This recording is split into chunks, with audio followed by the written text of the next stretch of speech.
Good morning. Thank you for calling Blue Skies Hotel. My name is Christine. How may I help you today?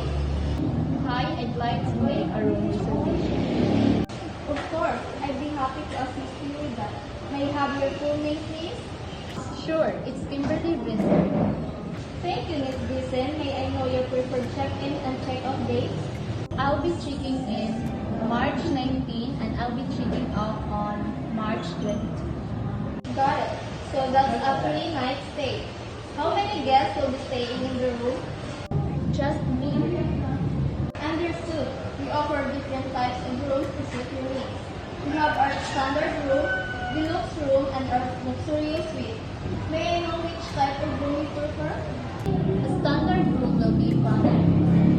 Great choice. Our standard room is 2,500 per night.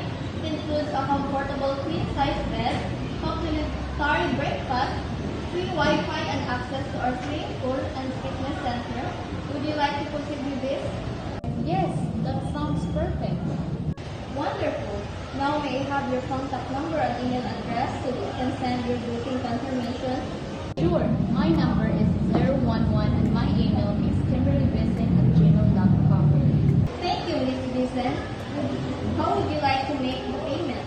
We accept credit card, bank transfers, and cash upon arrival. I'd like to pay upon arrival. No problem.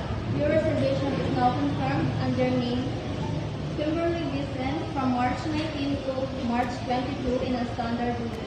You'll receive a confirmation email shortly with all the details of your booking. Upon arrival, just present a valid ID at the front desk for verification. Sounds good. May I ask what time is check-in and check-out? Certainly, check-in time is from 2 p.m. onwards and check-out is at 12 noon. If you need an early check-in or late check-out, just let us know in advance and we'll do our best to accommodate you. That's good to know. Do you have a designated smoking area? Yes, we do. While all our rooms are non-smoking, we have a designated smoking area in our garden lounge for guests who need it.